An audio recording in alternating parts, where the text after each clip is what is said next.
Waktu itu kami masih kecil sekali, kira-kira jemaat 150 orang, dan tempat ini masih kacau balau, lebih berupa gudang yang berantakan,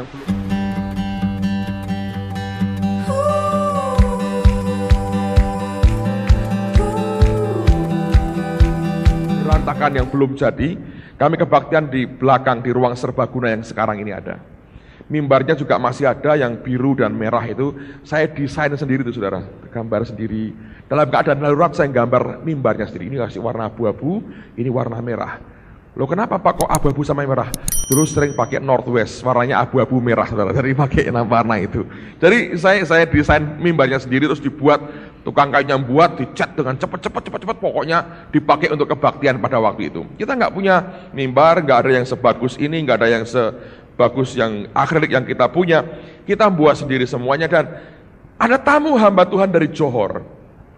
Dia pertama kali ke Semarang waktu itu di gereja, dan belum pernah datang lagi ke Semarang sejak itu. Namanya Chandra Soti, kalau Anda pernah dengar. Beliau adalah penasihat dari Sultan Johor, Malaysia. Dia yang mengelola semua bisnis daripada Sultan Johor. Orang ini punya hikmat, marifat, dan peka dengan suara Tuhan, kayak Nabi. Hebat ya, sultannya pinter sekali. Yang kelola bisnisnya Nabi. Jadi sense bisnisnya Tuhan berkata. Jual, tahan, simpan, jual sekian, itu dia jalankan dengan hikmat yang luar biasa. Sehingga banyak korupsi-korupsi yang bisa diberantas dengan hikmat Tuhan yang luar biasa. Ini orang-orang berkata seperti Daniel di kerajaannya Nebukadnezar, saudara. Ini orang kayak seperti itu. Datang ke Semarang waktu itu, dia masih aktif waktu itu sebagai penasihat Sultan Johor di Malaysia. Dan ketika dia menyampaikan firman, bagus sekali. Yang luar biasa waktu dia mulai mendoakan orang, nubuati orang, menyatakan apa yang di dalam orang itu. Ada orang-orang gitu ya, begitu tajam sekali. Saya pernah ketemu yang sekali itu Kerry Saudi dari Afrika Selatan. Itu gurunya Anne Vanik. Saya berdoa, saya pengen dia datanglah tahun ini ngajar di School of Acts dan bisa khotbah di gereja. Tapi ada bahayanya kalau undang orang ini. Dulu jemaat kira-kira mungkin sekitar 300 gitu ya, kebaktian. Mulai jam 5 begini sampai selesai jam 12 tengah malam. Loh kenapa saudara? Bukan khotbahnya panjang, nah, khotbahnya biasa. Tapi yang luar biasa, orang itu kalau minta didoakan sama dia, antri. Kayak antri tiket bis loh saudara, kereta api, antri. Kenapa? Dia seperti mesin nubuat. Jadi orang maju gini. Kalau beberapa hamba Tuhan kan, kamu kalau N canggih, pakai tip, ya namamu siapa? Samuel, bla bla bla bla bla bla bla bla. Terus dikasih sama Herman, nah, Anda nanti nebus, nanti ongkos kasetnya, itu kan canggih, Anda bisa bawa pulang. Kalau ini sudah mesin, level mesin nubuat. Anda ngantri, diomongin, kamu begini, gini, kayak dibaca. Siapa yang pernah dulu didoakan sama Kerry Saudi? Ada yang pernah? Oh, sebagian besar Anda belum. Persis, anak-anak saya dibaca, kamu ini anak yang ini, yang ini. Saya bilang kok persis ya? Hebat. Nah dulu ngantri, orang-orang sampai keluar makan dulu, balik antrian lagi, gara-gara gitu saudara. Jadi mereka ngantri, maju satu ya, dibaca. Kamu begini, persis sekali. Nah kalau kira-kira 300 itu sampai jam 12, kalau segini tambah pagi, tambah Sabtu, 3 hari 3 malam kira-kira. Nah itu masalahnya saudara. Wah itu luar biasa itu. Detailnya luar biasa, dan itu bukan ngomong asal orang Kristen suka loh begitu-begitu saudara, seneng. Wah kalau ada orang begitu-begitu, umpel-umpelan. Mau gua mia takut, ini ada nabi. Ketahuan modelis podo. Wah ini podo ini, tidak berdosa, ini kan Tuhan berkata dalam nama Yesus. Tapi sebetulnya orang tuh ingin ngerti kan rahasia hidupnya, kedepannya seperti apa, kan orang semua ingin ngerti. Yang tahu cuma satu, Tuhanmu. Dan nabi-nabi ini dipakai memang memberkati kita begitu ya. Saya lagi berdoa, Senin lah saya telepon Malaysia, saya minta diaturin. Nah, kalau nggak sempat di gereja ya School of Acts saja toh. Lah kita nggak ikut Pak, dan daftar tapi penuh tempatnya, maaf. Itu luar biasa. Rasanya saya belum pernah ketemu yang gituan, saudara. Selama saya ini ya, kayak baca orang, tajam sekali, detail. Nah itu luar biasa, kayak betul-betul kayak baca buku ini. Saya ketahuan, dan itu bukan hanya sesekali loh, tidak tergantung lagi penyembahan atau lagi ya makan pun dia deg langsung kayak mesin. Jadi Tuhan itu punya alat yang hebat-hebat, saudara. Kalau dikeluarkan one by one, hebat. Setan usah kelengar betul. Tas. Lah ini Cantrasot itu begitu. Dia nubuat, saya dengerin gitu. Kalau ngomong gimana, Has? Gimana, Has? Ada kalimat pertamanya ya yang bukan ICU ya, bukan ya, ICU bukan, Has, bukan. Saya nggak tahu, Has lah, suruh dia ingat-ingat dulu. Itu bisa, waduh, ketika saya lihat gitu ya, saya bilang, wah ini loh hebat. Nah saya ini punya kebiasaan gini, saudara. Kalau lihat orang dipakai Tuhan, saya kepingin. Saya nggak tahu dengan Anda loh, saya kepingin, kalau kepingin betul loh, saudara. Saya berkata, wah ini kalau aku punya yang ini luar biasa. Jadi hobinya mengumpulkan karunia-karunia, terus tak campur sendiri, jadi gaduh-gaduh, tak makan, saudara. Jadi kalau ada yang gitu, saya bilang, wah ini hebat. Saya perhatikan beberapa hari ya, hebat, kok bisa ngerti. Tak rungokno gini. Pas. Dulu kalau sudah ada orang dinubuati, yang lain ngumpul ngumpul di belakang dengerin. Pas. Kita kan ngerti sebetulnya ya. Pas. Aduh paling enak kalau saya bilang, iya, persis gitu. Itu rasanya hati itu bisa bakar iman betul. Nah, saya kan ngikuti begitu. Saya bilang, wah ini luar biasa ini. Saya kepingin yang dia punya. Menjelang hari terakhir, dia habis khotbah, dia bilang, siapa mau didoakan? Saya lompat pertama, saudara. Saya. Wah. Terus dia bilang, kaget karena pendetanya melompat duluan. Terus dia bilang, oke, pastor, kamu minta didoakan apa? Saya terus terang, saya ingin minta yang kamu punya. Terus terang loh, daripada muter nggak tekan-tekan, saya ingin yang kamu punya. Anda tahu, bukan didoakan, dimarahi saya malah, saudara. Dimarahi. Dia bilang gini, kamu ini selalu ingin yang orang lain punya. Wah gawat ini. Berarti kalau bahasanya itu kepinginan gitu ya. Ya, bukan nyolongan loh, saudara, hanya ingin, baru ingin loh, ngambil. Kamu selalu ingin yang orang lain punya, dan kamu tidak menyadari apa yang sudah Allah taruhkan dalam hidupmu. Allah taruhkan hal yang luar biasa di dalammu, kamu tidak bisa melihat, dan kamu ingin yang orang lain miliki. Saya bilang, loh aku ini minta baik-baik malah dimarahin. Terus saya bilang, saya doakan kamu. Terus dia tutup mata, saya didoakan. Doakan pakai bahasa roh, Father, ya. Astaga, Father. Dia kalau bilang Father gitu, soalnya Father dia bilang pernah. Wah, saya mulai didoakan. Terus dia kasih penglihatan. Dan dia bilang, aku melihat kamu ditaruh Tuhan di atas tempat yang tinggi sekali. Dan kamu berdiri di antara orang-orang yang besar di hadapan Allah dan manusia. Hari ini kamu belum tahu. Satu hari kamu akan tahu bahwa itu akan terjadi. Amin. Tinggal pergi saya, saudara. Aku ini minta yang kamu punya kok malah digituin. Lalu saya berkata, ya saya nggak bisa lihat. Terus terang dalam hati saya berkata, gereja utangnya nggak bisa bayar, jemaat masih kecil, ribut terus. Gimana saya bisa lihat kemuliaan Allah di tempat yang tinggi? Ini tempat rendah sekali, saya berkata. Kacau, gedung gereja masih kacau, berantakan begini, utangnya banyak, ribut terus, nggak ada unity, nggak ada kemajuan. Dia berkata, Allah memberikan deposit yang luar biasa. Saya berkata, apanya yang luar biasa? Tapi seringkali memang kita tidak pernah mengerti apa yang sekarang sedang dikerjakan. Kelak sebetulnya kita semua akan dibawa Allah memahami apa yang sedang Tuhan kerjakan. Amen, saudara. Nah, ada a call to greatness. Ada anointing of greatness di tengah-tengah kita. Nah, kalau Anda ingin seperti itu, nah dengar baik-baik, saya bersyukur dengan Tuhan, saudara. Semua itu ya rasanya sekarang ini semua buat kita dibuka Tuhan itu luar biasa. Saya kan ke Amerika itu ada beberapa hal lah yang saya mau kerjakan. Tapi diantaranya saya janjian ketemu dengan Jerry Horner. Anda pernah dengar khotbahnya? Beliau ini bekas dekan dari Oral Roberts University, dekan sekolah teologi dari Oral Roberts University di Tulsa.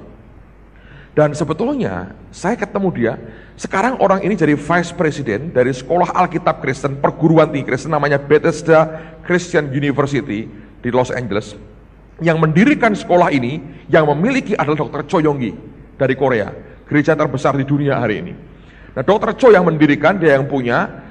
Jerry Horner jadi vice presidennya adalah Dr. Lee, orang Korea. Saya datang sebetulnya hanya untuk bicara, coba kemungkinan apakah School of Acts kita ini satu kali bisa berafiliasi dengan perguruan tingginya dia. Sehingga kalau ada siswa belajar, itu bisa dihitung kreditnya. Kalau mau meneruskan pendidikan yang lebih tinggi, nggak usah ngulangi semua. Jadi 6 bulan dengan kami itu bisa dihitung poinnya berapa, tinggal ditambahkan nanti, tinggal nerusin. Dan ini sekolah yang cukup bergengsi. Kalau Dr. Cho yang punya kan bergengsi, saudara. Jadi saya berkata ini saya mau coba telusuri yang mana yang bisa available buat kita. Lalu kemudian tanpa saya ngerti, ternyata dari Malaysia, Pastor Raymond itu sudah kasih draftnya, akan proposalnya dalam bahasa Inggris, di fax ke kantornya dia. Jadi waktu saya datang ke sana dengan Pak Adi, mereka berdua sudah nunggu di kantornya, lalu kemudian ngomong 5 menit, 10 menit, saya berkata, apakah mungkin ini begini? Mereka berdua senang sekali, mereka berkata, wah kehormatan buat kami, kalau Anda bisa ada komunikasi, ada kontak dengan kami. Dalam hati saya bilang, kehormatan buat saya, bukan buat Anda. Saya nggak punya apa-apa, Anda punya banyak hal. Dan mereka dengan antusias, dengan senang hati. Saya berkata, tapi kami itu non-gelar, non-akademik, dan ini begini-begini. Dia berkata, kalau perlu saya buat program baru, supaya ini bisa masuk katanya. Kalau perlu tak buatin program baru, supaya bisa katanya. Dia berkata, kita akan buat apapun untuk membuat ini mungkin. Dan saya berharap tahun depan School of Acts sudah punya afiliasi dengan Bethesda Christian University dan Dr. Cho. Luar biasa. Kita kan nggak ada apa-apanya secara jumlah, secara semua dengan Dr. Cho. Saya pernah ngomong kan, waktu krisis moneter di Asia ini, Korea yang survive pertama. Anda tahu, IMF datang membantu Korea seperti membantu kita. Waktu mereka tiba di Seoul, bukan bertemu dengan presiden atau perdana menteri Korea. Mereka bertemu pertama dengan Dr. Cho. Karena milioner-milioner Korea itu begitu banyak yang di dalam gereja Dr. Cho. Jadi mereka butuh backingan dari pendeta ini untuk berkata, kami akan ambil bagian untuk recovery ekonomi Korea. Dalam waktu singkat mereka pulih seperti sekarang, saudara. Ya, kita kan nggak ada, kita kan baru calon bilioner ini ya, sedang. Mereka sudah, kita sedang akan. Sebentar lagi, gak lama-lama, saudara. Amin. Nah gitu dong, saudara. Jadi kita kalau secara manusia kita gak ada apa-apanya. Mereka waktu kita datang, mereka antusiasnya luar biasa. Apa yang membuat ini semua? Tuhan berikan buat kita. Saya pulang dengan bengong, saya bilang kok gampang sekali ya urusan begini. Luar biasa. Amen. Allah memberikan a call to greatness. Nah, kalau Anda ingin menikmatinya, sederhana. Anda mesti makan yang saya makan. Anda mesti menikmati yang saya nikmati. Anda ingin janjinya Abraham, Anda harus punya imannya Abraham. Simple kan? Nah, di antaranya adalah saya berkata, kalau Anda mau mengerti apa yang membuat Anda bisa mencapai itu, saudara harus bisa menyerap dengan rohmu semua yang hamba Tuhan sampaikan lewat mimbar di tempat ini. Termasuk orang-orang yang diundang, yang Allah kirimkan bagi kita. Nah, Tuhan kirim banyak orang-orang hebat. Anda tahu Jerry Horner ngomong begini, sebetulnya ya, jemaatmu itu juga bisa dihitung loh kreditnya. Loh, Anda ini sebetulnya tiap minggu di sini tuh kuliah sebetulnya. Dia berkata, itu karena kalau saya lihat daftar hamba-hamba Tuhan yang datang di gerejamu, ini sudah overqualified sebetulnya. Dia berkata, itu kalau dihitung semua dapat kredit poin. Nerusin dapat doktor loh Anda sebentar lagi. Tapi orang ngerti, saudara. Orang lihat, mereka lihat, kaget loh, ini yang khotbah di gerejamu. Iya, saya bilang. Wih, saya berkata, kok bisa ngumpulin orang-orang begini? Saya nggak tahu, saya bilang. Saya nggak pernah minta-minta. Tuhan buat begitu rupa sehingga mereka datang. Karena kemurahannya. Dia berkata, kalau jemaatmu ngerti, mereka itu sebentar lagi master dan doktor semua. Yang ngajar gini-gini. Walaupun SD gak lulus gak apa-apa. Batinnya doktor dan master loh. Tapi gini saudara, ada orang-orang yang saya tahu beberapa, saya sampai prihatin ya, ada beberapa orang yang gak happy. Ngomongnya gini, orang kita aja api-api khotbahnya, gak usah ngundang orang-orang begitu. Hanya karena repot diterjemahin.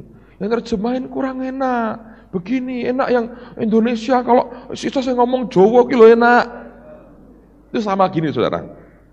Sama kita ini sukanya ya, kalau mau gitu tuh kayaknya gini. Cuma katoan celana pendek atau sarungan, kaos singlet, nangkring di warung, makan nasi koyor pakai tangan. Iya, sego koyor saudara. Wah itu enak. Ketika diajari makan duduk, dikasih serbet putih, kasih pisau dan garpu, bingung. Loh makan kok kasih pisau atau bunuh-bunuhan dulu loh. Malah bingung makan pakai pisau, bingung. Makan tuh gak perlu begini Pak. Makan itu ya Pak ya, nongkrong, angkat kaki, es teh manis, nasi koyor, pakai tangan, kasih koboan. Nah, kalau kemeringet, set, set. Nah, itu Pak enak. Kalau sudah kenyang, aduh. Terus pulang gini. Nah kebanyakan kita itu kepengen yang begitu. Nah kapan next levelnya? Cuman slogan, sego koyor yang dicari. Memang murah meriah, tapi itu penyakit tok di sini. Kolesterol dan lemak saudara. Betul nggak? Ayo kasih sendok, bingung kasih apalagi kasih pisau dan garpu. Loh, ini makan atau perang ini? Bingung. Diajari kasih yang bagus nggak mau. Maunya begitu. Saya di Jakarta itu ketemu dengan John Avan sini makan. Saya tadi ceritain, kan tanya sudah makan pesan apaan? John kan sukanya makan steak. Terus minum apa? Ada ya, es cola ada? Oh enggak ada. Makan steak kok ngombe es cola, es blewah gitu-gitu. Aduh. Saya bilang, "Bu, ojo banget-banget toh." Ya. Kita boleh tinggal di kampung tapi jangan kampungan, saudara. Jangan dong. Lawang makan steak kok minumnya es cola tuh ketemu di mana? Aduh, saya bilang, ini secara jasmani loh saudara ya, rohani ya podo ae, orangnya ada yang begitu. Dikasih serono sendak, pokoknya aku koyoran itulah pokoknya. Ya, setelah ya sudah cari minumnya es jeruk, akhirnya es jeruk ya. Sudah, terus John ditanya, John apa sini? Kamu minum apa? Tanyain. Dia bilang, saya minta Perrier. Ini orang bisi saya, Pak. Perrier itu apa, Pak? Jelaskan ini, Perrier itu kalau bahasa kita itu AW. Apa itu? Air putih katanya. Kalau air putih kan biasanya air putih itu ada cekit-cekitnya, lah itu Perrier. Hanya minum Pak, minum air putih. AW, saudara. Itu Perrier, piye. Saya bilang ya makanya belajar dari bergaul, Anda akan ngerti. Pak saya nggak ngerti bahasa nih. Dengar ya saudara, kita ini manusia roh pertama-tama. Manusia roh. Bahasa roh juga Anda nggak ngerti. Tapi rohmu yang kerjakan. Anda kalau terima orang-orang begini, sebenarnya School of X itu sama filosofinya. Orang berhasil, orang gagal tidak bisa melahirkan orang berhasil. Nggak bisa, dia sendiri gagal. Orang berhasil akan melahirkan orang yang berhasil. Nah Anda ketemu orang-orang begini, tapi Anda malas. Wah nanti antri ke gereja, nanti apa. Saya dengerin baik-baik. Ada banyak orang berkata, Pak kok bisa tumbuh, bisa diberkati. Oh saya bayar mahal sekali. Ada tahun-tahun di mana saya setahun bisa 3-4 kali. Saya ikut KKR-nya Benny Hinn, saudara. Kayak orang gila. Hanya 3-4 hari ke Amerika, pulang lagi dengan biaya sendiri. Untuk apa Pak? Oh saya berbuat apapun. Familinya Bu Yuni tak suruh masak semur. Buat apa saudara? Ngasih stafnya.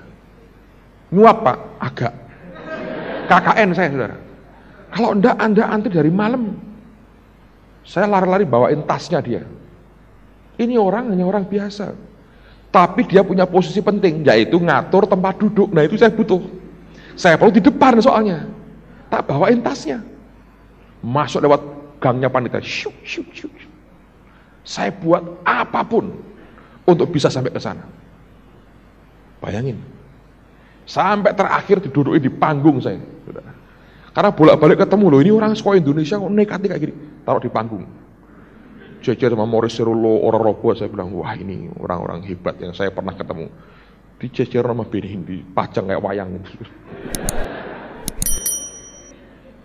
Tak lakoni seperti itu loh saudara. Jadi jangan Anda pikir, oh ya memang gitu, saya setiap hari baca koran, tengok-tengok, minum kopi, bisa gitu sendiri, menikmati semuanya. No.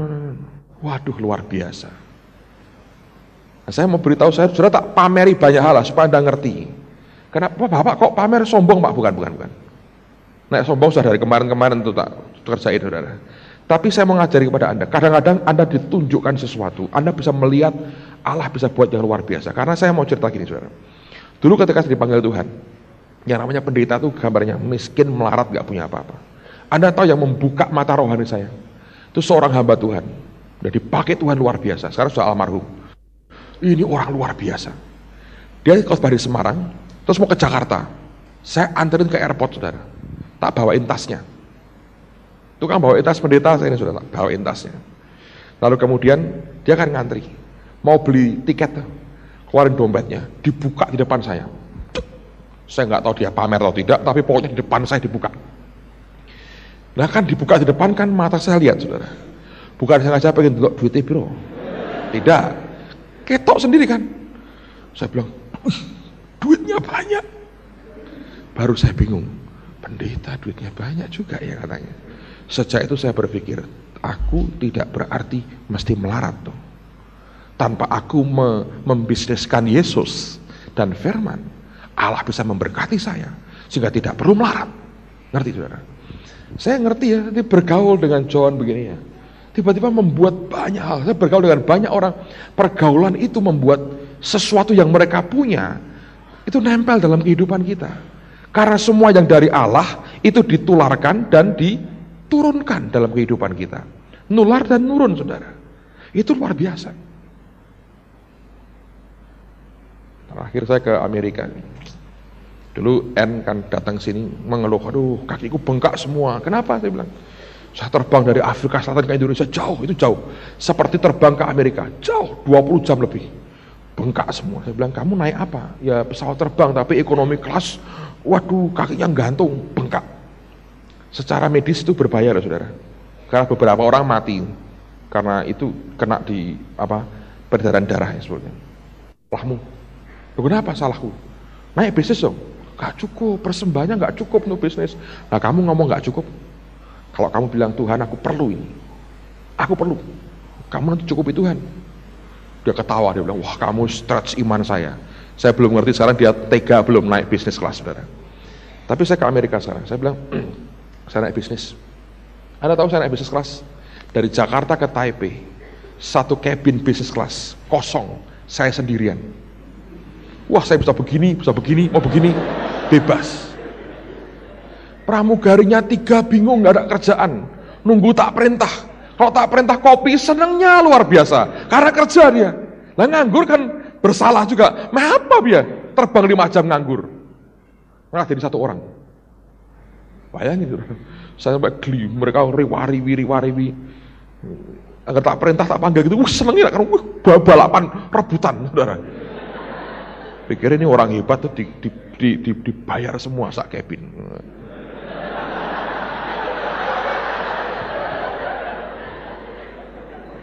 Dia begitu penasaran, turun di Taipei, saya keluar, dia tanya sama saya, dia bilang, rasanya gimana? Kamu terbang sekabin sendirian.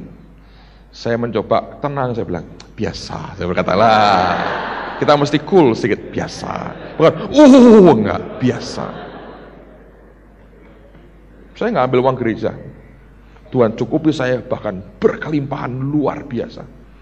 Sama dengan Pak Adi, saya mau sedikit nganggur, saya ini ke Amerika mau sedikit relax, dan saya jangan dijadwal tiap hari khotbah, sedikit-sedikit aja lah, saya pengen jalan-jalan ke mall sendirian, dan perlu kan kadang-kadang saudara.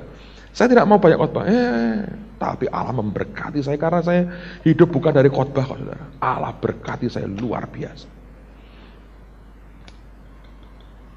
Apa yang saya nikmati? Saudara berhak menikmatinya. Kalau Anda mau. Karena ini bukan hanya untuk kepentingan 1-2 orang. Tapi saudara semua dalam kapasitas masing-masing Anda berhak menikmatinya. Karena dari Allah saya lagi itu bisa nular. Dan itu bisa nurun. Saya nggak ngajari Anda materialistis. Itu tidak. Dengan sendirinya Anda akan hidup dalam berkat Allah yang luar biasa. Jatahmu sebetulnya saudara. Ceritain lagi ya saudara. Ini luar biasa Tuhan. Saya minggu lalu diundang setelah pada sorenya seminar, paginya saya melayani beberapa 20-30 pendeta desa di pinggiran Jakarta. Di rumah seorang teman, saya datang lebih awal, mereka lagi puji-pujian, saya dibawa ke kantornya, ada sofa, saya duduk di situ. Kami ngobrol, nunggu mereka selesai karena mereka di atas, kalau selesai mereka turun untuk dengerin firman di bawah. Jadi mereka bilang, Bapak tunggu di sini aja. Lalu kita ngobrol, topiknya tentang gold dust, debu emas, debu perak, ada lagi istilahnya diamond dust, debu berlian, macam-macam. Yang punya rumah sedang exciting dan cerita banyak. Nah, saya senang karena kita di gereja beberapa kali mengalami, mungkin belum sampai pada titik sampai terlalu itu sekali. Tapi saya berkata saya percaya dari Tuhan itu. Dan kemudian dia begitu bergairah, dia senang sekali dengan apa yang saya ceritakan. Terus saya keluar, saya nyampaikan firman, terus saya pulang. Beberapa saat kemudian saya nggak tahu persisnya ya, orang itu masuk lagi. Dia lihat apa ya saudara? Di bekas tempat duduk saya itu banyak istilahnya dia diamond dust. Itu klip banyak sekali. Besoknya saya datang, dia tarik saya, Bapak harus lihat. Tempat yang Bapak bekas duduki, lihat Pak, ini banyak sekali. Lihat betul, klip. Makanya sekarang kalau saya jalan agak hati-hati sedikit. Wah, siapa tahu ada diamond dust yang saya sebenarnya belum enggak senang kalau dust saudara. Kerikil lebih senang. Kerikil emas itu lebih enak ya. Kerikil perak, kerikil berlian. Kalau debu itu kan bisa hilang. Kalau kerikil itu punya nilai yang wah itu dia. Satu hari kita berdoa, kerikil-kerikilnya Tuhan akan turun pelan-pelan di kita. Kalau bantaran benjut saudara ya, turun pelan-pelan. Dengar baik-baik, anugerah Allah itu besar buat kita. Semua kelonggaran yang kita nikmati, semua berkat yang kita nikmati, bukan hanya buat saya, tapi berlaku juga buat saudara, kalau Anda mau. Nah sekarang pertanyaannya sederhana sekali. Caranya gimana Pak? Saya berikan satu cara, dan minggu depan terusin lagi.